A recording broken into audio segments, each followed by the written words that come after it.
What's up guys? Welcome to AnimeKouhai. If you'd like to help me out, please hit the like button and subscribe to my channel. If I can grab her attention for even a brief moment, I might be able to shift her course. I'll make it happen. Taking a deep breath, Benimaru prepared for what might be his most reckless gamble yet. Failure would bring catastrophic consequences, potentially the destruction of the world. Yet, placing his faith in Rimuru, as he always did, was the only way forward. For Benimaru, the risk was acceptable, but for the Magus, the terrifying scene left them visibly shaken. As the knights fell silent, Elmisia addressed them firmly. Once again, I'm entrusting the command of the Magus to Benimaru Dono. Does anyone object? Her words carried a faint but unmistakable edge of menace. Unsurprisingly, no one spoke up. Well, obviously. After seeing this devastation, only a fool would still complain. If Elmisia had issued a strict command, the knights would have followed Benimaru's lead without hesitation, even at the cost of their lives. However, leaving them with a better understanding of the situation eased their discontent. Though unintentional, Benimaru managed to resolve things in the best possible way. Without delay, Benimaru began issuing rapid commands. Despite leading knights from a foreign nation, he showed no hesitation or restraint. His decisiveness inspired unexpected confidence among the knights, boosting his reputation even further. Progress moved swiftly, and the preparations were soon complete. As Sarian came into view, the sight of the massive sacred tree stood out. Though still far away, its sheer size was undeniable. This incredible scale emphasized just how colossal the tree was. Yet, even its grandeur seemed insignificant against the terrifying force of Milim's rage. Milim's immense power had been on full display throughout the journey, leaving no doubt of its destructive potential. The only reason the planet hadn't been reduced to ruin was Velgrin's critical assistance. She had come all this way out of concern that unchecked chaos would destabilize the world. If the world collapsed, Velgrin-san would be affected too, though perhaps not for long. She could simply escape using Dimension Leap. Still, her willingness to help was a relief, and I gratefully accepted her cooperation. Even at only 70% of her full strength thanks to a split body left with Masayuki, her support had proven invaluable. It's hard not to rely on her. This might sound like a silly question. I asked. But is there any chance you can protect the sacred tree from getting destroyed? I decided to take a chance and ask Velgrin-san for her thoughts. The response was exactly what I had anticipated. You're as foolish as ever. Milim isn't taking things seriously, but here I am, doing everything I can to maintain the star barrier. And still, Milim controls Stardust. There's no barrier in the world that can stop her Drago Nova. Velgrin-san shot me a cold glare, clearly irritated. Her expression made it seem like she was ready to smack me with her fan. I regretted speaking, but the intense power behind her glare still made my heart race. But I heard that Drago Nova was reflected once before. That happened because Milim was holding back. Stardust can't be reflected, so don't expect it to work. Ah, that makes sense. So Milim really was holding back her power. I had hoped she was, but it was clear now she wasn't. After all, it was obvious that she couldn't unleash her full strength without risking destroying the planet. But now, Milim was in a frenzied state. It was a mistake to think she would go easy on us. At this point, the only solution was to stop Milim's orders before she could unleash another Drago Nova. But how? Ciel-san's plan was to gather all available forces to distract Milim, drawing her focus away. Meanwhile, I would work on neutralizing Feldway's influence and breaking the control he had over Milim. Although Milim was under Feldway's control, it wasn't perfect. Ciel-san was confident I could break it, but she clarified that it would be her doing it, not me. The key was distracting Milim enough for Ciel-san to act. That was why I couldn't do it alone. Originally, I had thought Velgrin-san could handle Milim while I broke Feldway's hold, but now I was told that even a small change in Milim's state could cause catastrophic damage to the world. Velgrin-san had come on her own accord, so I understood her role. If there was a way I could shield the damage and act, I would have done so. But it was too dangerous and difficult to predict. Furthermore, the chances of success were not high. Good news. I found a factor that might increase the likelihood of success. That caught my attention. I usually dread bad news, but I always welcome good news. I've confirmed that Demon Lord Leon and Zalario are nearby. Since this is convenient, I'd like to ask for their cooperation. Do you grant permission? Well, that sounds fine, but will they really help us? Leon, maybe, but Zalario is allied with Feldway. No problem. They'll definitely cooperate with us. I wasn't sure where Ciel-san's confidence came from, but at this point, I didn't have much of a choice. I gave my approval without much thought. It didn't take long for me to see what the results would be. Zalario suggested that Leon and Soy attack him with full force, forcing him to bear the burden. The goal was to understand how Feldway's ultimate dominion worked while Zalario exerted himself at full strength. Leon, who had once been under Feldway's control, seemed to have broken free. While they didn't know what would happen if the power was used again, they believed this was a chance to investigate.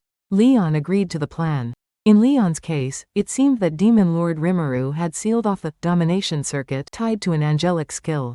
Unfortunately, that didn't help Zalario with his test, but the strategy of applying pressure was still worth attempting. With this in mind, they decided to go ahead with the plan. That's when an unexpected voice spoke. I've heard your discussion. If you wish, I can recreate the angelic power so that you won't be affected by anything. This proposal came out of nowhere, and it sounded almost too absurd to believe. Leon and Zalario exchanged confused looks. What should they do? Neither of them could figure out whether this offer was genuine. Both of them knew it wasn't something the other had done, but the situation left them uncertain about how to proceed. Leon immediately understood that Rimuru was behind this. The absurdity of the methods didn't surprise him anymore. It's just like him. Well, it's probably best to leave this to him. With that thought, Leon made his decision. Rimuru had shown before that he could meddle with the domination circuit, built into others' abilities with ease. It almost seemed like he was flaunting how ridiculous his powers were without even trying to hide it. Leon wasn't the only one who thought so. The other demon lords unanimously agreed, often remarking that Rimuru is absurd. Rimuru himself thought this was a gross misunderstanding, but considering how often he let Ciel operate unchecked, he couldn't exactly complain. On the other hand, Zalario found himself caught in a whirlwind of confusion. Outwardly, he kept his composure, maintaining the stoic demeanor of a seasoned warrior. But internally, he was anything but calm. How is this possible? How are you reaching directly into my heart like this? Zalario had never experienced such direct communication. Leon, unfazed, chose to ignore it, but Zalario wasn't as unaffected. His earnest nature left him grappling with this mysterious phenomenon. If it had been Leon's doing, Zalario would have assumed it was a direct mental assault. However, Rimuru wasn't even present, making this situation utterly inexplicable based on Zalario's experience or logic. And that wasn't the only baffling part. Zalario had long fortified himself with an impenetrable psychological barrier, shielding his heart core from any form of mental intrusion. Given that his entire being was tied to his psyche, his defenses were nearly unbreachable. Furthermore, altering an ultimate skill, something deeply tied to the individual's desires, was practically unthinkable. I can't comprehend this. Is such a thing even within the realm of possibility? The odds seemed astronomical, yet the voice didn't carry the tone of deception. Zalario, desperate for freedom, was willing to take risks. But the voice's casual offer, as if it were no big deal, struck him as almost comedic. He couldn't help but let out a small laugh. What's the catch? What's in it for you if I agree to this? Zalario asked cautiously. The voice responded. I just need a little help. It's a simple task. Follow my instructions and attack with everything you've got. The answer was so suspiciously straightforward that it made Zalario even more skeptical. Yet, there was something oddly refreshing about the simplicity of it all. Fine, I'll accept. And just like that, Zalario agreed, binding the contract. Subject's consent confirmed. Initiating skill alteration. The transformation was swift and dramatic. From that moment forward, the enigmatic voice, Ciel, took control. Leon's ultimate skill, Purity King Metatron, was enhanced and reconfigured into Light King Surya, offering superior capabilities. Likewise, Zalario's Judgment King Israfil underwent a similar transformation, evolving into the ultimate skill, Retribution King Meiti under Ciel's meticulous adjustments. Ciel informed me that both Leon and Zalario had agreed to assist us. This development left me baffled. Leon was understandable, but Zalario? Wasn't he supposed to be on Feldway's side? What was happening? It was simple. I analyzed Justice King Michael, which contains the ultimate dominion. That ensures absolute control over angelic skills. I just used that knowledge. So that's the kind of cheat code we're playing with now. It's terrifying when wielded by enemies, but incredibly reassuring when on our side. Or maybe it's so ridiculously powerful that it feels almost anticlimactic. Using its powers, Ciel interfered with Leon and Zalario, negotiated with them, and even tinkered with their abilities for good measure. While impressive, I found myself wondering if I should be impressed or unnerved by Ciel's apparent enjoyment in doing so. Thank you so much. I hadn't even given praise yet, but Ciel-san was already beaming with satisfaction. Feeling it was better to stay silent, I held back my surprise. Still, this unexpected turn of events was fortunate, our strength had grown. Leon and Zalario continued their pretense of fighting, awaiting further instructions from Ciel-san. On my end, I coordinated with everyone involved to ensure smooth execution. Communication with Benimaru was particularly crucial to minimize errors. While he assisted in the fight against Jahil, he assured me not to worry. Sylvia-san, Kigali, and Tyr worked together to corner Jahil under Benimaru's strategic guidance, leveraging their compatibility to exploit Jahil's weaknesses. It was clear that even with superior compatibility, Benimaru couldn't have defeated Jahil on his own. I felt reassured knowing things were proceeding smoothly under Benimaru's leadership. Shifting focus, I briefed Soy on the situation and instructed him to collaborate with Leon and Zalario when the moment arose. Even El-Tan, linked through the telepathy net, was informed of the plan and tasked with relaying it to the Magus. While Benimaru's command alone would suffice, additional support provided an extra layer of security. Incidentally, seeing the Magus for the first time was astonishing.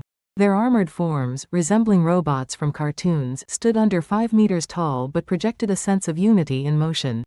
A big thanks to the AnimeKouhai patrons who made this video possible. Jared Bressler, Speed Saber, Curtis Loban, Judah Herrera, Just a Guy, Miss L.W. Hernandez, Jason Martin, Zach Rosen, Jerry Sladek, Ray Perez, Jay, Donald Williams, Day of Light, John M, Godman Gaming, Markithian Tidwell, Adrian, Kumo, T. Bush, JV, Thomas, Christ, Joshua Cousins, Jose Hernandez, Khalid, Christian Deshazer, Divine C. Harris, Montyboy98, Ruben, Yuki Iki, Gray, Isaac, Koala King 93, Quilly Buckner, Alver, Normal Defate, Joshua Andrade, Gary Miles, Dragon Spawn 666, J. Rule, Nate, Leiron Sangkap, Lucas Guet, Jason Martin, Foolish Prophets, Sky T, Andre Hamilton, Martin Ramos, Emperor WSA, Miko Espinosa, George Hage, Gobi Lin, Pratik Bandari, Ara Dare, Faiz Mansour, Jackson Early, Carl Stephen Bernadal, Gareth Hashimoto, Steven Madison, Marl Barsha, Ralph Ignacio, Efrain Hernandez, Luca Gaming WTF, William Locke, Kamal Luke, Elvin Quarty, Ian Sikibiol, Thanakorn Lee Sawat, KACP9R,